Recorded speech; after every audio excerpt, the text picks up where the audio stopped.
Everyone, it's me again. Um, Going a little bit off from my grief topics and my you can topic, and I'm just gonna quickly address something.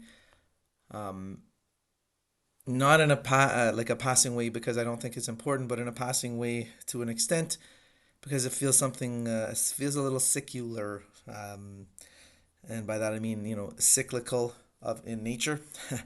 So, if you haven't been living under a rock, you are completely aware that the AI revolution or inevitability of it, kind of bursting through into our lives is well underway, well underway, and it has been for quite a while. And there's a lot of people that have gone past being early adopters of the technology and they're using it in a variety of ways. And students are using it, teachers are using it, lawyers are using it, and that's kind of going to give you an idea. That's my foreshadowing. That's the beginning of my essay here. Those are my main points that I'm going to tackle here. AI is being used in ways right now that feel like they're freedom and they feel like they're um, miraculous, depending on who you ask, right? If you ask a lawyer who's trying to get a ton of cases read through, who's looking for precedents, who has a ton of reading, if you ask an articling student if AI is helpful, they're going to praise how valuable it can be to kind of sift through the mundane stuff, which absolutely, if we're saving time with mundane tasks, I think that's a great use for AI. On the other hand, if we're using it to rob artists of the opportunity even to sing or to draw or to create, I'm not so sure I like that use, and I'm not so sure that that doesn't dehumanize us. It anyway. I don't know. That's a big debate, and I know it's raging out there, and I don't think that's what its key use is for humanity. Just like I don't think using AI to make funny videos. Hey, it's I watch them too. It's funny. But is that really what we need technology to do for us? And as with any other advance in technology, there's going to be what people could call abuses or less than ideal uses of it. So maybe we'll just leave that at that. But when we're talking about education, for example, the use of AI can be, I'm not an expert on it, so I'm just going to go, going to say that outright. I'm not an expert on it because I don't want any device replacing the human element of critical thinking. And so far, and maybe I haven't read enough about it, but so far the idea that we're going to be a race of, a species or whatever, human race people are eventually going to be educated to be really good at prompting AI to do things for us. To some people, maybe that sounds fantastic, but to me, I'm not so sure that crafting an excellent prompt is critical thinking. And from my limited experience with AI, it always leaves something remarkably lacking. Generative AI is okay. I don't know, okay at best. And when I hear of people using it to create their full units for education and whatnot, okay, I guess. And I hear about people using it, in place of coding, which is absolutely, once the curriculum was adopted in Ontario, for example, to include coding, well, you knew that it was already obsolete by then, almost. But anyway, um, I guess I'm just trying to say that, like, if we stick with education for a moment, like the achievers in education have never been like the real successful people have never been the memorizers anyway. They've never been those individuals that were like excellent at those menial tasks. They could very well be excellent at those menial tasks, don't get me wrong, but you know the mundane tasks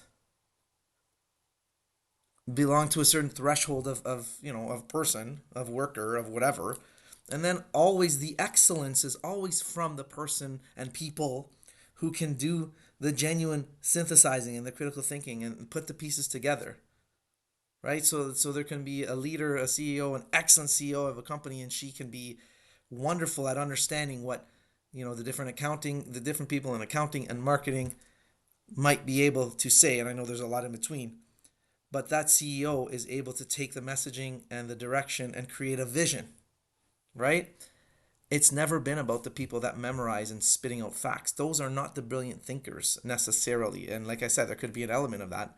But I mean, even if you go all the way back to like the 2005 curriculum in Ontario, there's the categories of achievement, and the very easiest, lowest level is just the knowledge and understanding. And then the important stuff is the thinking, the application, and the communication. So the people who are, even the kids in school who are being assessed and supported and hopefully being taught to mastery, they were already being, we're talking 20 years ago, they were already being looked at and assessed through a lens that graduated from knowledge and understanding all the way to thinking. Thinking and application being the two most important things. I don't think that we're headed to a place where AI is going to necessarily do the thinking and applying for us, but I think some people are trying to hint at that. And an example, if we go jump back and forth, go back to the law example, you have a situation where it's not uncommon to find novice lawyers who are using precedents that are completely fictitious. And it's because they're relying on generative AI. So this is a problem. We have these devices that we create, this large language learning model that almost wants to please us. At least my experience with ChatGPT and Gemini and Microsoft as well. It's like they almost want to please you as the human, the person, the master, the prompter. But I've found so many faults from my own experimentation. And then again, in a professional application, you have lawyers being called to the bar because they are relying on AI to do the grunt work for them. And that's the only thing, or at least one of the things that it should be able to do for us. And it's not doing that effectively. And everyone, oh, well, just wait, give it time. Of course, of course. But at the end of it all, there's an excellent book called Humans Are Underrated. And it doesn't go too deep into AI unless I'm misremembering it. I don't know. And it really fleshes out that the communication and the connection is irreplaceable. And just, I mean, I don't have a solid yay or nay on this. I just have a caution and a slow down and a keep your eyes open type of mentality on it, because um, we're overrating it. To me, we are completely overrating the value of AI. And I think more than anything so far, and maybe for the next long while, what we're really getting from it is it's really helping corner cutters. It's really helping people that want to completely reduce, and I don't blame them. We've always looked for shortcuts. But my gut tells me that the strongest professionals and the most successful individuals, and I guess it depends on how you define success, but the strongest professionals in any given field, the most reputable leaders, haven't been the ones constantly searching for a shortcut. Those are my thoughts. I don't even know how thoughtful that all is, but I took a break from some of my some of my other topics because, believe it or not, this is more of a fluff topic to me than the other stuff I've been driving at. So, thanks for watching. Let me know what you think. AI, powerful tool, absolutely, but a little overhyped for what we're really going to get out of it. I don't know. Probably really upsetting a lot of people who have found ways to really save a ton of time. At what cost? At what expense? So, anyway, thanks for watching.